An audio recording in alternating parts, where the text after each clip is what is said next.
Okay, so that was on me. Oh yeah, I meant to tell you also. I'll just edit this part out. But like if we ever get stuck on like signal being lost, just keep talking. It'll come back in. And then if you also like if you accidentally click out, just click the link that I gave you, it'll bring you back in. I'll just talk to you, come back.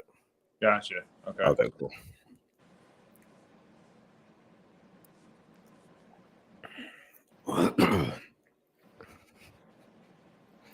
Make sure we even. All right, cool.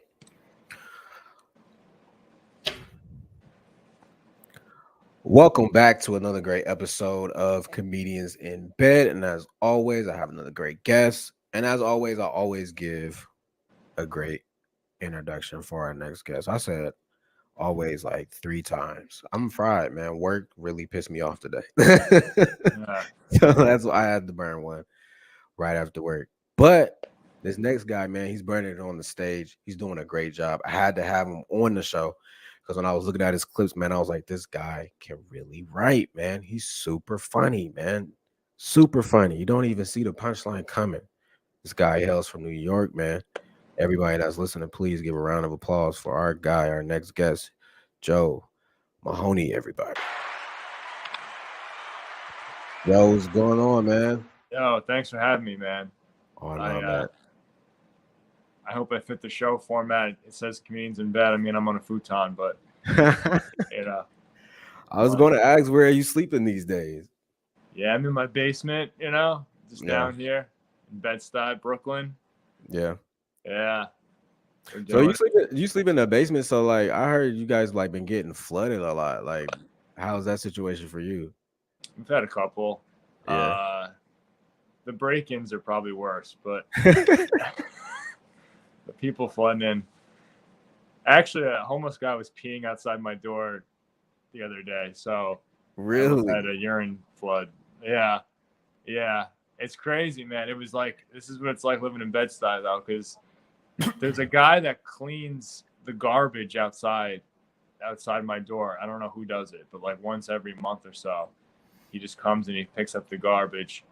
And I go out there one morning and I stretch and I look outside like, oh, it's clean. This is great. And I go for a walk for like 5 minutes. And I come back and there's a guy peeing there. And I'm just like, that's how it is, man. You can't have it nice for too long.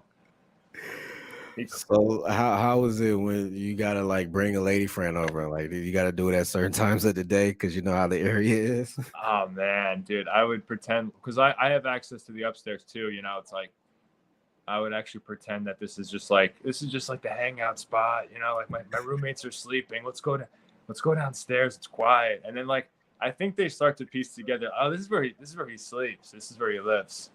Yeah, and then we just start going to her place if we start dating. It's like usually, her place is the headquarters. Yeah. I feel like every relationship has like one partner who dominates the hangout spot. Yeah, I think when you're a comic, it's hard not to. It's good to find a girl that has. I mean, I dated a doctor for a while, and she had a real nice place, and it got to the point where I wasn't even sure if what I was in it for. I couldn't even tell. I liked her, but yeah, she had a balcony and a doorman and everything. I was like, oh man. Oh, you slipping? You got her number? Probably. Yeah, I do. I should stay friends with her or something. I don't know what I'm doing. Yeah. That is crazy. A whole balcony. That's insane. So what is like what is Bed-Stuy like? Like, how is it different from any other community in, you said Brooklyn, you said? Yeah, it's in Brooklyn, yeah. Yeah. How's it different than other like areas of Brooklyn? Yeah, I've never been to Brooklyn or New York before. Oh, really? Wow. Mm-hmm. Yeah. I met you where did I meet you? Upstate? This is the first time we're meeting. Oh shit. Okay. That's fair. Shit, I thought I met you like last week at never mind. You never been to Rhino Comedy? Okay. That's great. Yeah, New York is it's where are you from? I'm from Columbus, Ohio. I'm from Columbus, Ohio. Oh, okay. I've been there, I think. It's not. It's different than Columbus. It's a big city. For comedy, you're a comedian, right? Mm-hmm. Yeah. Great for comedy. Obviously, there's tons of stage time, but also tons of comics that you're competing with for the stage time. So that's interesting. But you know, I have like a weird experience. I have a car. Like I drive around. So like I don't even take the subway. Like I have a different probably story than most comics, but it's fun, man. It's getting a little rougher. Like ever since the pandemic, there's more and more homeless and like, it's getting a little rougher in the streets, but otherwise there's so much to do. There's so much going on. It's never boring. Yeah. It's great. I mean, how's Columbus for comedy and everything? It's trash. It's trash and toxic. I was coming from one this the other day. Yeah, I mean it is what it is. You can get what you can out of it, make the best out of it, but I mean it's a narrow door, you know. I hear you. Yeah. But yeah. you guys have less stage time, but don't you have like isn't like you have less open mics, whatever, but then when you do have a mic there's like people there and there's like an audience? It depends. I'm not gonna say every time. Sometimes most of it open mics are just like at a bar show because we only have one comedy club here. We don't have like any independent comedy clubs. So most of our open mics at a bar show, and there'll be some people at the bar, but they just there for the bar. But not too many really people show up. One of our best mic actually closed like a couple months ago. People used to come to that one, and even then, like it wasn't high attendance like it was before COVID. But yeah, it's just kind of hard to find like a solid spot to like get those reps in. I hear you, man. Yeah. You ever thought about moving? Oh yeah, I'm definitely moving. Oh, cool. Nice. Yeah, I'm definitely moving. I'm gonna wait till after I get married, and then we're gonna probably move to Chicago. Oh, there you go. Yeah. So. And you leave your girl in Columbus and just we're married now. I committed to you. I'm out. That's cool, bro. Just for the tax breaks, just for the tax breaks. Of course. I know. So why are you driving in New York? Like, why don't you take the subway? Like, I don't know, man. I'm some spoiled suburban kid, I guess. I'm just so used to driving, and people are like, "Oh, there's no parking." I'm like, "You find parking. It's fine." I don't know. It's just like I like the freedom, just get in my car and go whenever. At the subway, there's always delays, and you have to wait. And I like the freedom of it, And I have a driveway. That's why I like this place. It's like I'm in a basement with no windows, but I have a driveway, and like there's trade-offs. I don't know if I'm ever gonna. That's the thing. I don't know if I'm ever gonna leave this fucking place. Honestly, that's not a curse. Have you created like a sunrise and a moon setting with like LED lights or anything like that, or you just use the fluorescent light above you? Bro, like my roommate, we used to do some like shows down here, and like he would film sketches, but he thought it'd be cool to like he just like unscrewed one of the light bulbs and put a green one in. Thought that'd be cool. Looking like a meth lab. Yeah, I mean. Honestly, that's why I found that homeless guy peeing outside my door, because every morning I just go straight to the outside door, and I open it just to get like some sunlight, just to wake me up a little, get some like serotonin going, because I know it's otherwise it's bleak. But yeah, otherwise I don't know. It's whatever. This is like my struggle story, It would be cool if I make it, but that's. Otherwise, it'll be just sad, right? Oh, man. If you don't make it, then what's next? Like, have you thought about that? Like, is that what keep you up at night? Nah, but I would like some money at some point. Yeah, I'm starting to get to that point. I'm like, oh, money's cool, but nah. I mean, I've had other jobs in the past where I did sales. You can always fall back on sales, I guess, if you really fail. You can always get a sales job and make decent money. Yeah. And just pretend like all I care about is having a BMW or something. I don't know. I I don't want see to fall back. I see the flag back there. Did you serve? Oh shit. Oh, it's like a "Don't tread on me" flag or Yeah. something. Isn't that for people that serve? Busted. No, that's it's funny. This place actually came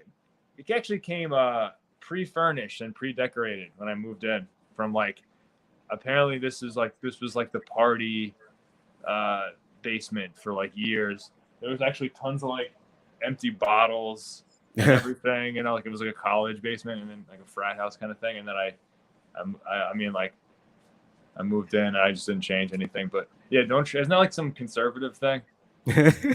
I'm like totally just making this up. It's mine. Nah, yeah, it was all here. That TV I got a nice TV. Yeah. Some of The come up will be greatly appreciated. That's what I'm hearing. yeah, for sure. Yeah. I mean, some people lived in their car. I mean, I have a joke. Lizzo lived in her car. Yeah. I don't know how that works. I don't think I would have the balls to live in my car. Oh, dude. I don't know. That's I don't know rough. if I'm cut out like that. I thought about doing it one night just to see if I could. I was drunk too. I was like drunk and I was like, I couldn't even, I was like, what am I doing? I can't do this. I just drove home drunk instead.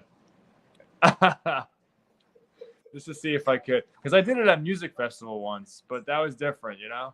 Yeah. It was like raining and it was like a music, I don't know. But when you don't really have to and you're in the city, nah, that's too much.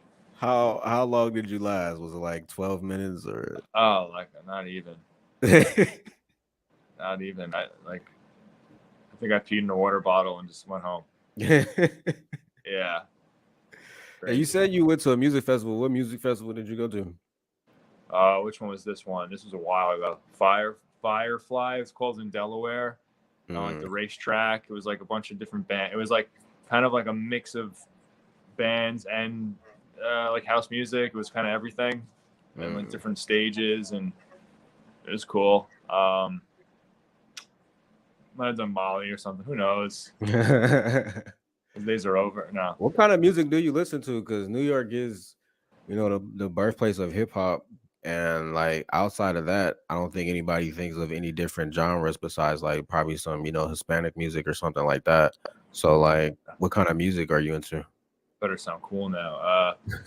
No, I like everyone always goes, I like everything. No, I don't like. I like rock. I like rap. I like I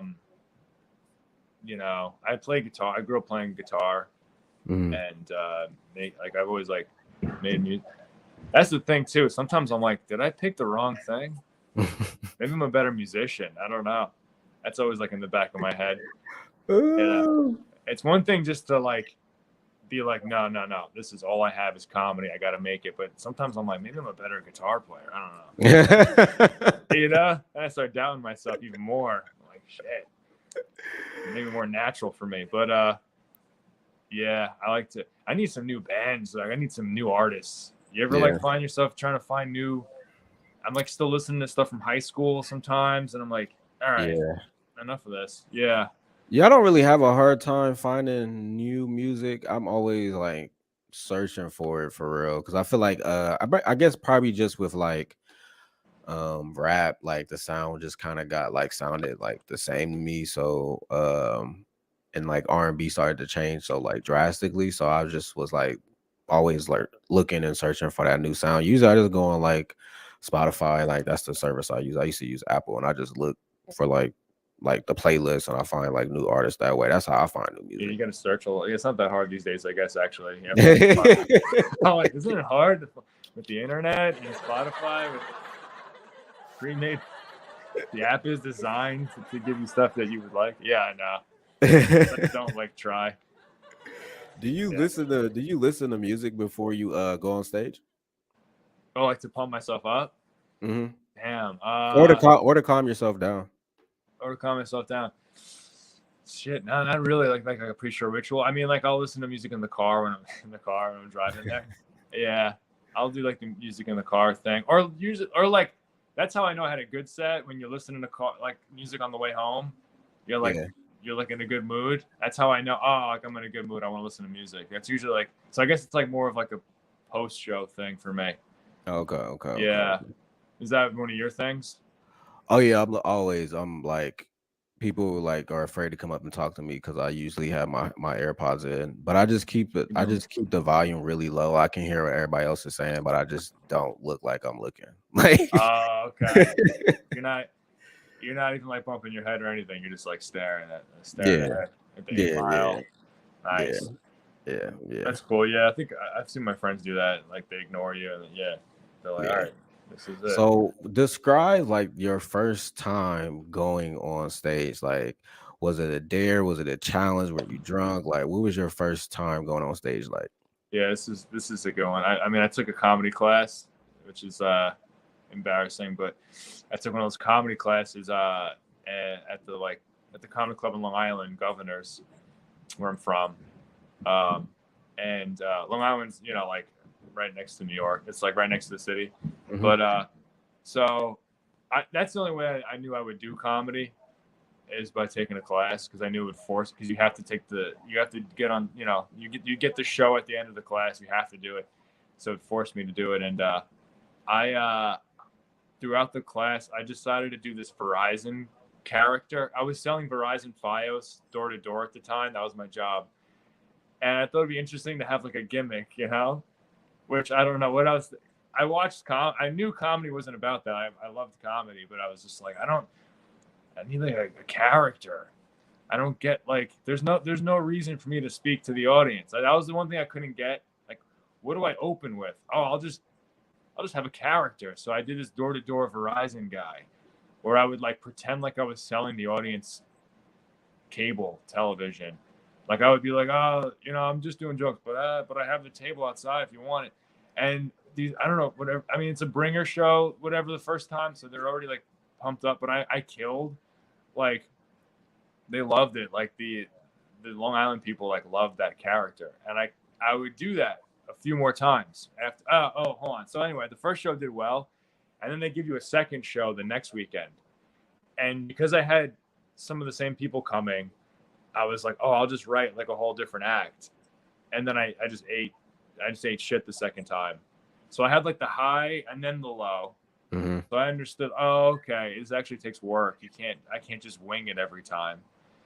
Um, but then I still did the Verizon character for a while on Long Island. And then I started playing guitar on stage and doing comedy songs and doing this whole thing. Yeah. And I would just do bringer shows for a while. And then finally, I did a show at Gotham Comedy Club in the city where it was a contest, like a bringer contest to see who who's the funniest at your job, or like who's the funniest in your field, right? So every night was a different occupation. So I went on the sales night, and I did the sales night, and I was like, I'm gonna win this. My whole character is a sales guy, and I just went there and just bombed so bad they didn't get it. And then I played the guitar at the end of my act. I like did my guitar song, so like people just staring at me, and it was horrible. And then the host went on after, and I was a Verizon guy, and the host went on after, and he said that's why I use Sprint, and the crowd cheered, like they like loved it, and like I was depressed for like a few months, but I stopped doing the Verizon guy, so it was very important that that happened to me. It's a long story, but that's like the beginning of my journey, I would say, right Yeah. there. Do you ever still think about like how to integrate your musical talents into like your comedy act? Kind of, but like I mean, not really anymore. Like, because I realize I don't. I guess it can be done well, but I never like watching. I never really like watching musical comedy. Like whenever someone else has a guitar on stage, I'm just like, ugh. I separate music and comedy a lot of time in my mind. I think so. To like perform it makes I'm like if I don't like watching it, why would I want to do it? I don't know. It's interesting. So Yeah. I just wanted to figure out how to do straight stand up, and I stuck to that for the Yeah. past few years. Yeah. I like specials that are or comedians that bend the needle a little bit, like step outside the regular hour. And one person that I look up to is Ricky Smiley. You know who Ricky Smiley is? No. Ricky Smiley, if you look him up, he actually, I think his whole special is on YouTube. He actually, towards the end of his special, I, I want to say, did he play the piano? I don't think he played the piano, but he brought somebody out to play the piano, and his whole like last 20 minutes was like the funniest, and he was just like making jokes while playing the piano. He did play the piano. He did play the piano. And I also seen Corey, no, Barry Bauer do it. I think that's his name, the comedian out of Chicago. He did like something similar. So I've seen it. I've seen it done, but I think it has to be jokes pertaining to music, obviously, for it to work. But when you do see it, it's like, dang, like it's actually good, and it's like a nice little twist to it too. Yeah, for sure. I've seen people do it where they're just kind of playing, they're just kind of strumming a guitar while saying one-liners Mm-hmm. that have nothing to, so like they have nothing to do with each other, but the guitar allows them to kind of do like the non sequitur Yeah. one last. I've seen that kind of do well, but yeah, that's cool though. I'll check those guys out. I know Bo Burnham's a guy that, I mean, he's like the king of it, of like musical comedy now, I guess. But yeah, I mean, I don't know. I guess it's always like on the table or something, but I haven't done it in a while, for sure. Joe, how long have you been doing comedy? I think it's like my 8th year now. If you count that first year, that was like a disaster. Yeah. Yeah. Do you believe in the 10-year mark? They always say like when you hit 10 years, that's when you like find your voice or Right. whatever. I don't know, but if I don't figure it out by year 10, that's when I'm probably gonna quit. That's when I'll move out of this basement. I've been thinking about that 10-year mark thing lately for sure. I'm like, maybe something will really click. Yeah. It does feel like pressure though. So how have your experience been like trying to work your way up the ranks like in these New York comedy clubs? It's interesting. It's like no one really understands it, but everyone has their own like path, so you can't really mimic anyone else. Like there's this guy, like, I'll give you an example of like this guy Hans Kim, who I knew him. Have you heard of him? Mm-mm. Okay, I knew him out here. Wait, Asian dude, big glasses? Yeah. Yeah. Okay, yeah. There you go. And then he went on Kill Tony, and then they loved him, and he started opening for Joe Rogan. And well, this is like he went to Austin and did that, but he's from here. And I had like friends that were like, "Why don't you just go on Kill Tony like he did, and you'll start opening for Joe Rogan?" I'm like, "Well, I don't know. It's because he did that. Doesn't mean that's the same." So everyone has like their own way. But in New York, yeah, I mean, a lot of it is just like hunting for stage time and like just making connections and just getting stage time any way you can. I mean, some clubs have like auditions, but not a lot of them. Like some of them have these like auditions that aren't really. You're not even sure if it's a real audition or if it's just like a bringer thing or whatever. The comic strip always had an audition every year. That was the one club where you could audition. Like once a year. They'd hold auditions and for anyone, and that was the first club I got in, like years ago. And I would do spots there, and then the owner died. R.I.P. R.I.P. Richie, but he passed away over the pandemic, and they kind of cleaned house, so I'm not even really in there anymore. So like things are always changing, it's crazy. Mm-hmm. It's wild, but it's fun, and you can always get up no matter what. I mean, there's no excuse to not get up to. So that's why whenever like if I'm just doing something other than comedy, you always have like that voice in your head that's like, you could be on stage somewhere, you could be doing something. Meanwhile, you're at like your niece's like birthday party. You're your grandma's, funeral, whatever. But yeah, your wedding. But no, seriously, it's kind of rough. Even on Christmas, dude, I dragged my ex. Keyword X. Keyword X. Not the doctor either. Like different one. I dragged her to I dragged her to a place called the Grizzly Pear. They have shows. It's like they're a club that like has shows in the back of a bar, and I mean, I didn't even have a spot. I dragged her there on Christmas night just to like last year hoping that like maybe I would get a spot, because a lot of comics were dropping over the holidays because like COVID was going on. I got a spot, but it wasn't a good show. But she was pissed. Wait, you guys are doing comedy so much in New York that you guys are open on Christmas Day? Oh yeah, I mean, I would say like not every club. That's a club that they'll be open like any night. Like they actually hit me up on Thanksgiving this year. I actually turned that one down, but it was hard. It was hard to turn it down. It was kind of tough. I'm not gonna lie, but yeah, it's crazy, man. Yeah, it's all the time.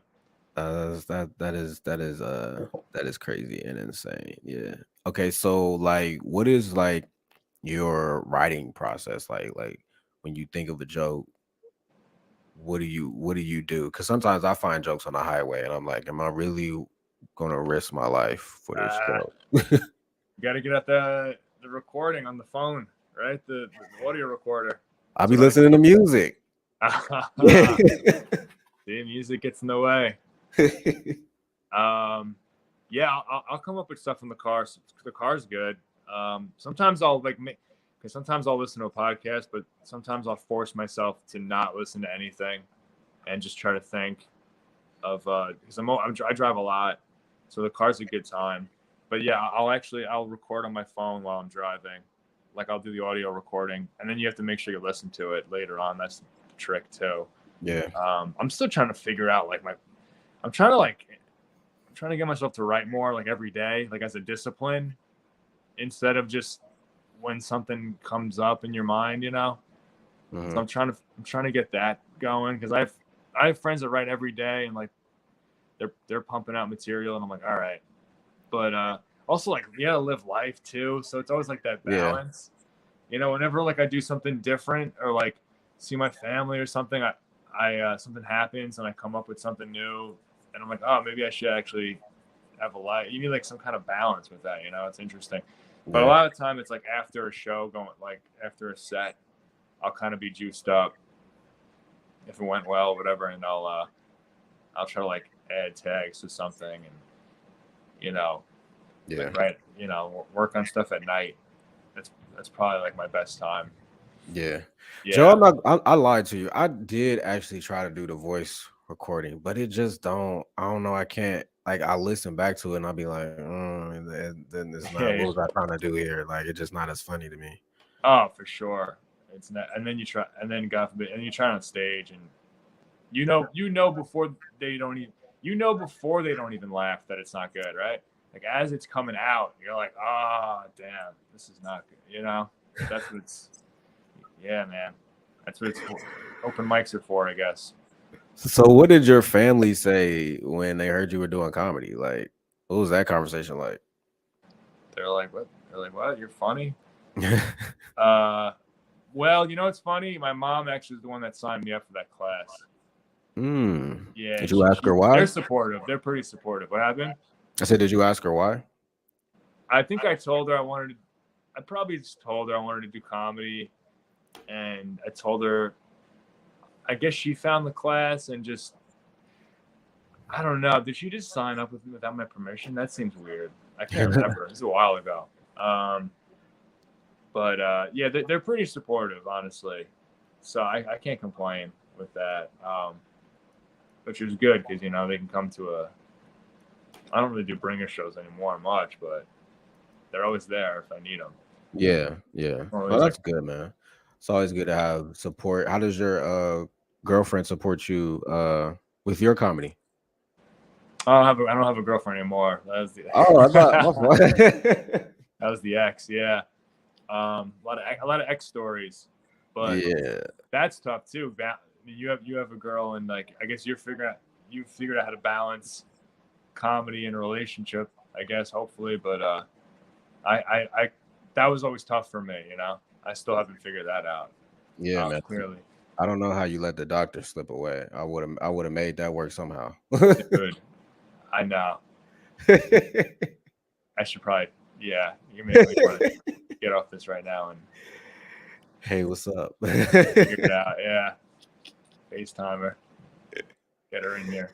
So, with you living in like New York, what other ways do you like express like your humor? Like, do you write? Do you do sketches? Like, what is that like for you, or is it just comedy alone? Mostly comedy. Yeah, I haven't really done sketches in a while. Um, it'd be cool to have a podcast.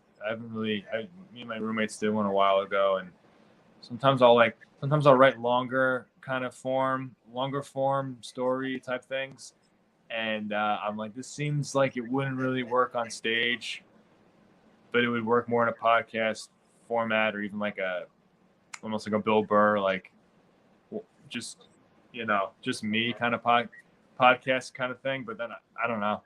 That seems kind of crazy to just have your own podcast where you're just talking to yourself. But a lot of people do that, and they clip it up and put it on TikTok. I've thought about that. I've definitely thought about doing that. I got to create content. I got to get out there. Yeah, yeah, But, yeah.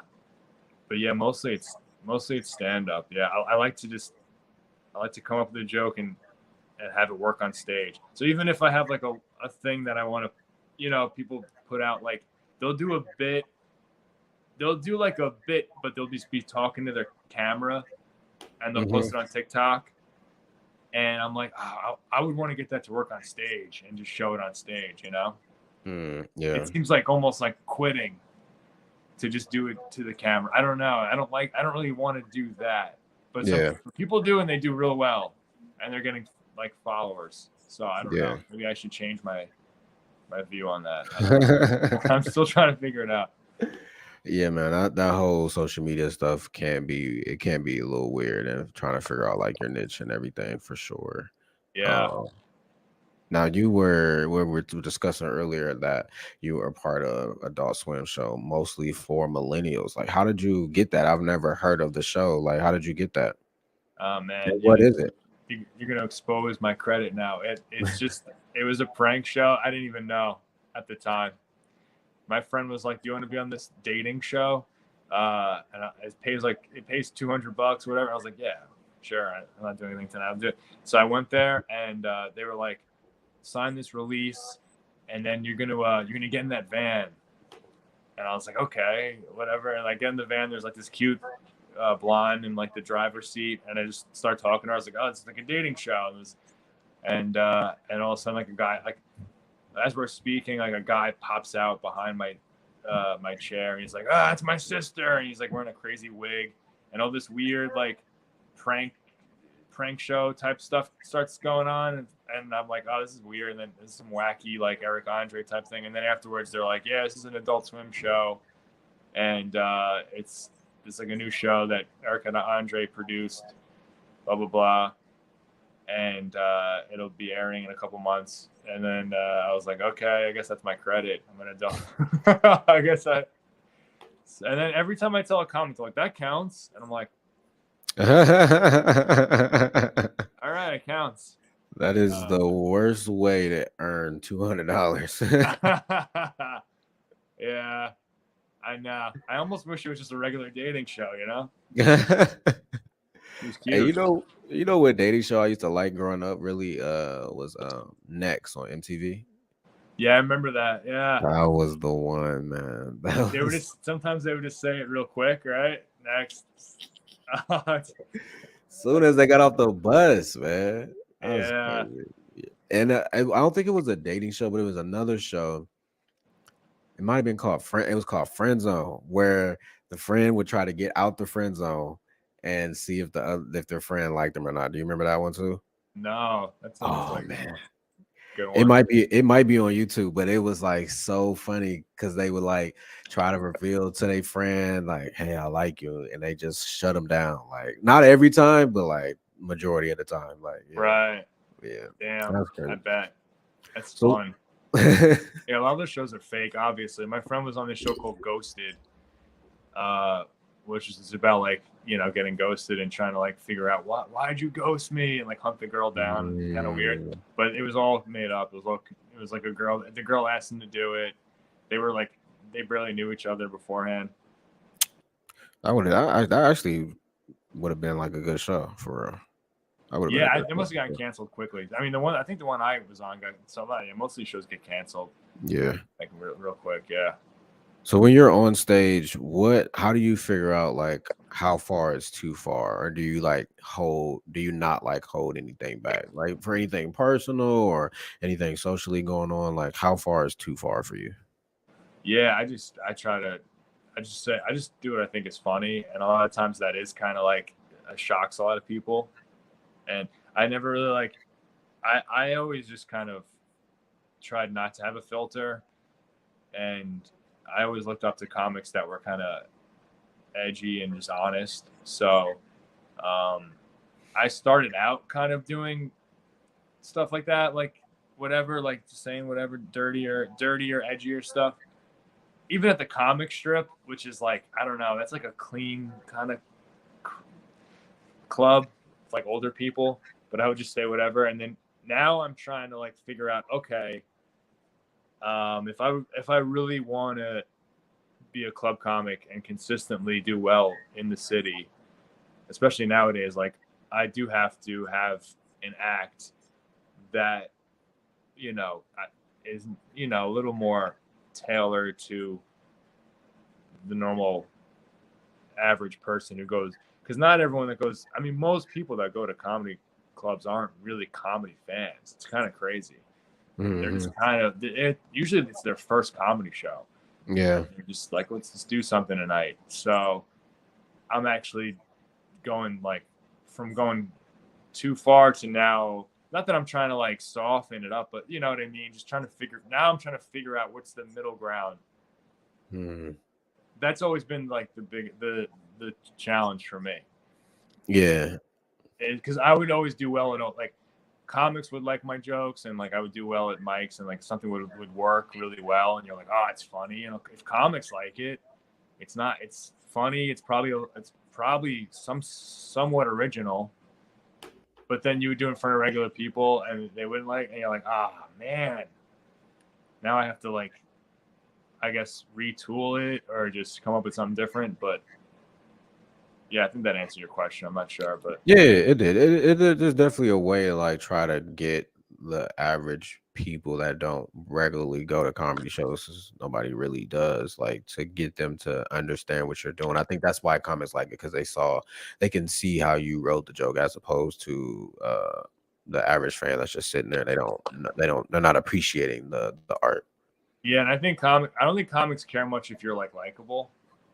Whereas like regular people, you have to be kind of charming, and like that took me a while. I mean, I don't even know. I'm still figuring that out. I used to not be likable, I think, or something. I was like more like, not that I was trying to be this way, but I was more serious on stage and just did like a kind of like a more of a deadpan-y kind of delivery. I don't know. I always like kind of those types of comics like that. Like Dave Attell, he just goes up there and he just like says his jokes like a grumpy old guy, and it's like that's the most hilarious thing to me. Like he's not even like trying. So I would I would try to do that a little more, but yeah, I don't know. Regular people are like, ugh, this guy's putting me off a little. This is rough. Yeah, interesting. I don't know. Yeah. Okay. So how when you're like this always happens every time. I knew it was gonna happen. I was just waiting for it. Every episode, like I forget what I'm about to say because I'm that fried. And this is that moment right now. So now I gotta come up with another question. Okay. Just try to figure it out. But Get the cat for inspiration.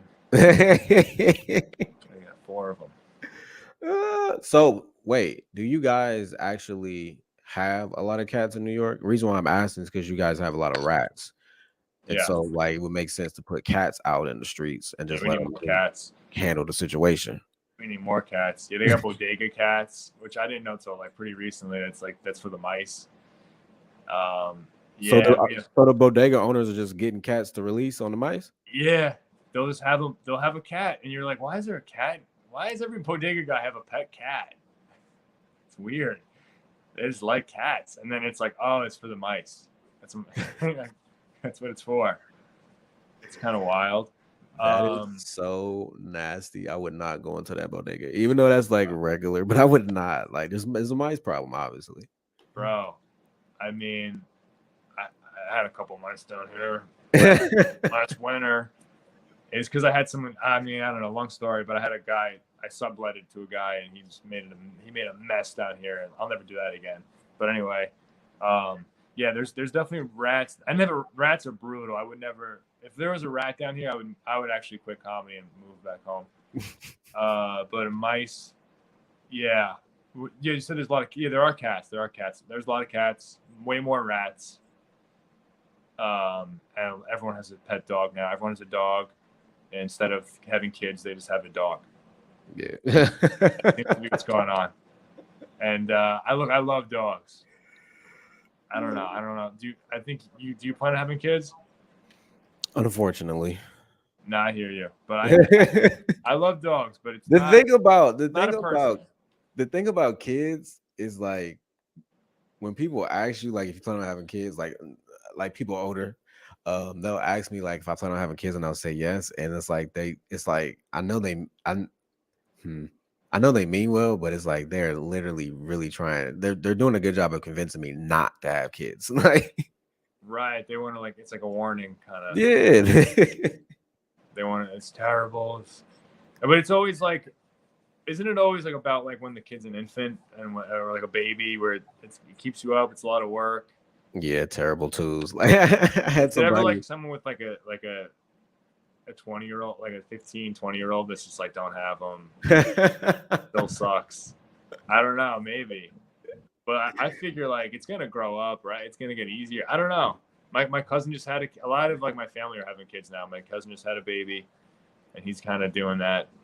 And yeah, it's a lot of work. Like you don't get a lot of sleep. But I mean, I just don't.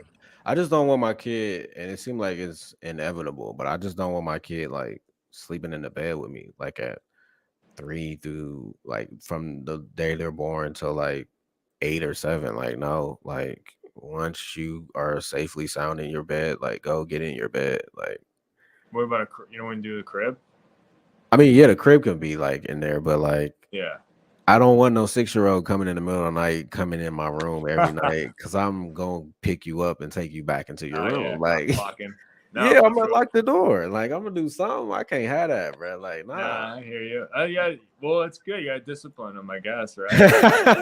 I hate spoiled kids. See, a lot of comics now say, oh, everyone says they hate kids. No, I don't like spoiled kids. Okay, like they're the worst. If you like, I don't know, man. I see some spoiled kids. I feel like I'm always thinking to myself, I'm not gonna be like that. But who knows? Maybe when it's my kid, I'll make a softie. I hope not. Yeah, but then what if your wife is like, yeah, get in bed, like she, you have to always, you have to kind of argue over how you're gonna discipline. It's tough. She probably will, man. My girl, she has like this soft voice that she uses, and I'm like, man, please don't teach this soft voice to my kid, because every time she uses it, I give her what she wants, and I hate it. Like I'm under a spell or whatever. Like the baby voice kind of thing. Yeah, the baby voice. I'm like, you're grown. Why are we doing this? Yeah. But I really don't like. I'll probably close the door on my kid so like they can't come in. I really want to lock it, but I just feel like if something happened and they want to come in, like we can't lock the door. Lock that front door if you don't stop. Yeah, lock them out there. Yeah, I mean, tough love. I don't know. It works, right? How many kids do you want? Ooh, I don't know. Let's work on getting another girlfriend. Let's work on getting a doctor. The next girl I date, I'm probably gonna marry. I can't. I'm done with the whole relationship not working out thing. But yeah, I don't know. What's the move? 3, 2? How old am I? How many kids? I don't know. Probably like. Yeah. Well, most people have as many as it takes to have both genders. That's what I find. I think it. Yeah. Have like a boy, girl, and then they'll try. Sometimes they'll try like they'll have a girl. They'll try for that third. Oh, the third, and then they'll get another girl. And like, and then they'll give up. All right, fine. I have 3 girls. That's it. That happened to my ex. That's why she's such of a attention seeker. She said what? So much of an attention seeker. Oh, right. They wanted a boy, and they was upset that she was a girl, so they didn't really raise her. True.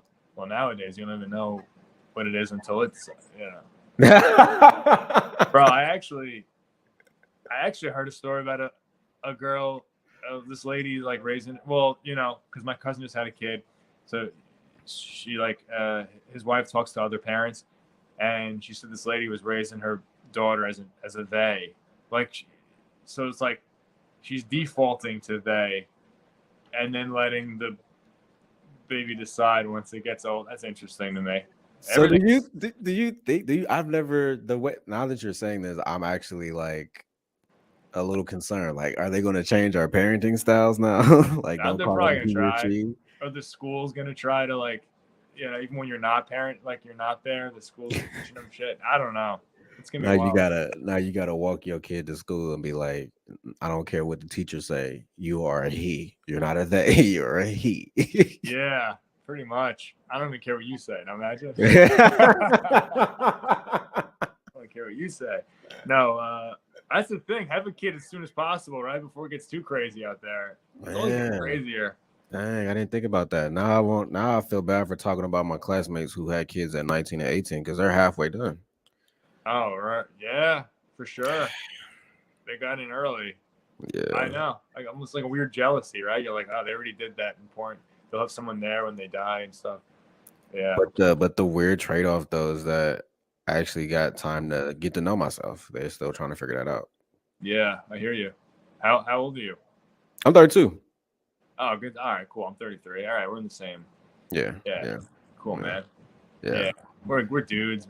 There's not much of a rush. Isn't the 30s weird, man? It's kind of like, what am I doing with my life? You think about that constantly, like you gotta have something established. Yeah, for sure. Because I feel like when I was in my 20s, I was kind of like, I was always like, I would put stuff off a little. Like, I always had it until I always have until I'm 30 to figure it out. And now I'm in my 30s, and I don't know. I guess I have until but like 40 seems you're old. Once you hit 40, it's like, all right, it's time's up. That's how it feels. But you also have to stay positive. I don't know. Yeah, I don't know. 30s is kicking my butt, man. It's like it's like my energy just left out the door. Like I barely have any energy. Especially running around so much doing comedy and working a 9 to 5. Oh, for sure, man. Yeah. Do you go to the gym or anything? Yeah, that's like my moment of silence, just trying to find peace of mind going to the gym. But then that's hard too, because then they be in their cheeks all out, can't concentrate, trying to stay faithful. Trying to stay faithful. Sometimes this is how I know I'm getting older, because I get like mad at simple stuff. Like I'll be like, come on, you really gotta have your butt cheeks out. Like I hear you. You become like a grumpy old man. Instead of enjoying it, you're like, come on, my boner's in the way. Can't work out with this boner. My boner's not gonna spot me. Yeah, I hear you, man. That's true. And you came like, you have a girl. You came. Also, like, even if you don't, who's hitting on girls at the gym? That's a tough one.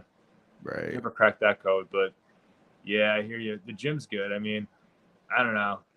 Caffeine's always there, but dude, I was addicted to 5-hour energies for a while. I mean, really? For like, I mean, I would have like 3 a day, which you're not, it's like a lot, I guess. I was like cracked out on them, but I've been trying to, yeah, man, like that was my pre-show ritual, just down one of those and go up all juiced up, but no. How'd you kick the habit? Oh man, a lot. I had to like meditate and like get sober, and no, honestly, that was the last thing I really quit was like caffeine. I think. I mean, I don't know. I say quit. I just haven't drank it like in a while, but like a month maybe. You kind of have to have like a healthy lifestyle, like all around, because caffeine, it's such a dependency. But I just, if you go a few days without it, I think your brain kind of resets. You know what I mean? You kind of go, oh, maybe I don't really need it as much as I thought I did. Yeah. I only drink caffeine like For Memorial Day, 4th of July, and like Labor Day. Oh, so caffeine is like a party Yeah, drug. it's like at a barbecue. That's the only time I really drink it. I might drink a pop here and there, like if I'm on the road and I want to stay up. But other than that, like I don't really drink it as much anymore. Caffeine. Yeah, That's funny. So you drink it like as like a way to like almost like a cocaine kind of thing. yeah, like a little treat. That's what it kind of should be, honestly. I feel like at least the 5 hour energies, they're strong. Yeah. Yeah, you know, you get older, you be like, I can't do the drugs I used to do anymore. So you just do it on a vacation, you know. Yeah, I know. Those come downs get real rough. The come down's like not worth it after a while. Like, and that's all you think about. That's at least I do. Yeah, man. We went to my girl went to Chicago this year, and we was drinking and dancing and all that type of stuff. And the next day, man, it was a struggle to get out the bed. Like I was like, yeah, I don't know how much more of these I got in me, and I don't even really drink like that. So I was like, yeah, I tap out now, bro, for sure. Once those hangovers started lasting like 3 days, I was like, this isn't worth it. It was one night. One night shouldn't equal 3 days. That's not fair. It's not fair math exchange, you know. But I wouldn't even get headaches. I would just get depressed. That was the worst. You know, you're just kind of down. And you have to go on stage and make people laugh. Yeah. I don't know. I know, like, I know comedy's fun because we can drink a lot. We're always around it and we can party and it's fun to party with comics. But I think it's like not even. I don't think it's the best profession to drink in because you have to be like in a good mood. Yeah. I don't know. Some of these comics are hungover and they write hungover. I don't know how they do that. A lot of comics do that though. Like they drink every night and they just still come up with great jokes and everything. So good for them. I don't know. Yeah, I don't drink much. Not on with my girlfriend. I socially drink, and then like the last couple months, he was like, "All right, we're just not going to drink anymore, only for like my birthday or whatever." Yeah. And we've been doing good on that. We only like broke that like twice. But for the most, so like when I go to the club and I see like alcohol, it don't really faze me because I don't even know how I would do if I was drunk. Like I don't even want to play with that because I mean I smoke before I go on stage, and if I smoke like right before I go on stage, I'm a bomb. Like I'm not gonna do good. I usually smoke like about an hour before and take like about like 4 to 5 puffs, and that's the sweet spot. Okay. Yeah. You kind of come down a little bit from the initial like Yeah. Unless it's like a doobie. If it's a doobie and I have the balls to hit it, I haven't done it in a while, it knocks me out and I'll be in the back of the club like this, like I'm like a crackhead, like I'm on heroin or something. And I'm like, you missed your spot and you're at the club. Yeah, that's wild. I don't really be like fearing the alcohol, but like I definitely get it because it is there, and like sometimes that's your form of payment. Yeah, it's your form of payment. You said, yeah, for sure. I know. Yeah, I mean, I've gone up on stage after like a couple of beers, and you're kind of loose. But who needs to rely on? Who wants to rely on that, right? Just like, yeah, smoking. Good. I would be paranoid. I don't really know. Good for you. Back in the, I don't know. It's weird. Like I used to smoke, and I'd be like really like loose, but something changed. Whatever. That's what happens, man. What are we doing? We're old men. Yeah. Joe, man, give like some type of advice. What type of advice would you give to any like comedian that's listening to this right now that been like in the middle of the road, want to give up, or just starting their journey? Oh wow. Let's see. What do I need to hear? What would I say if I was Dave Attell or something? Yeah, like advice for anyone like starting out or yeah, I mean, definitely don't do a Verizon character. No, I mean honestly though, but also try everything. So that's the weird thing, right?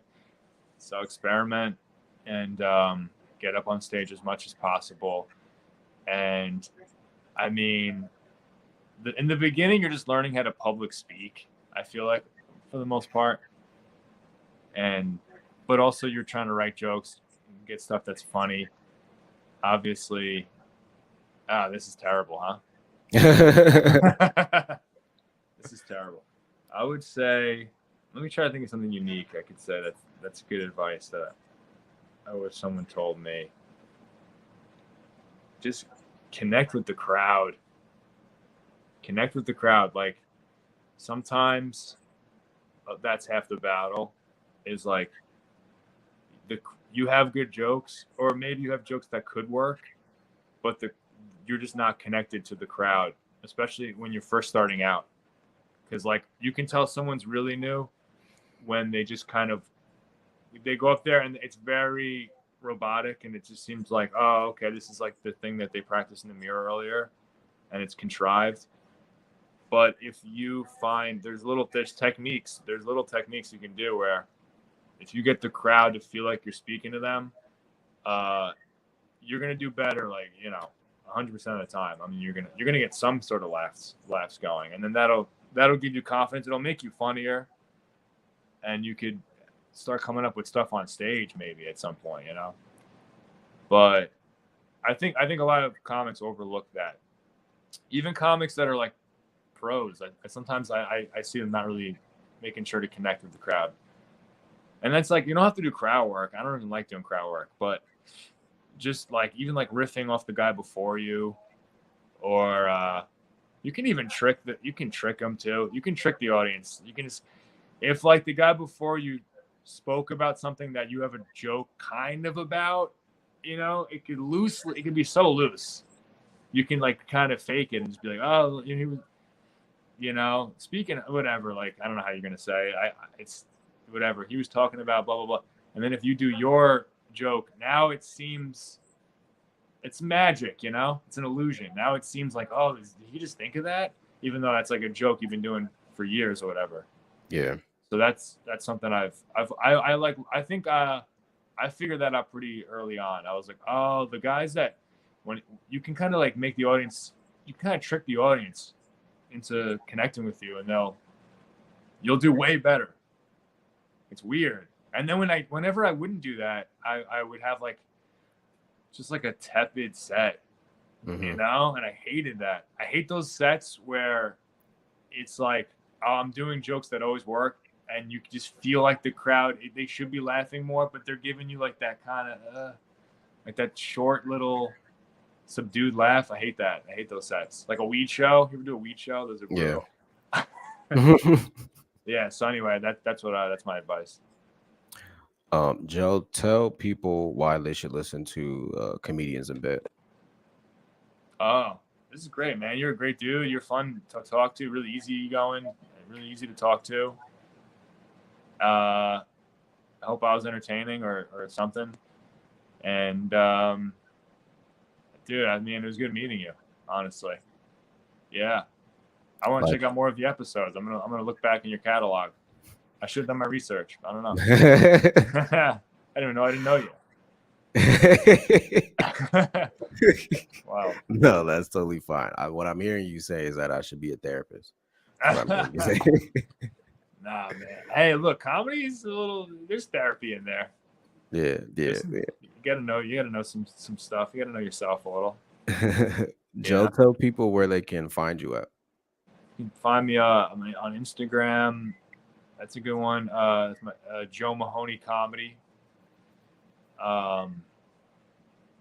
That's my main one right now. My TikTok sucks.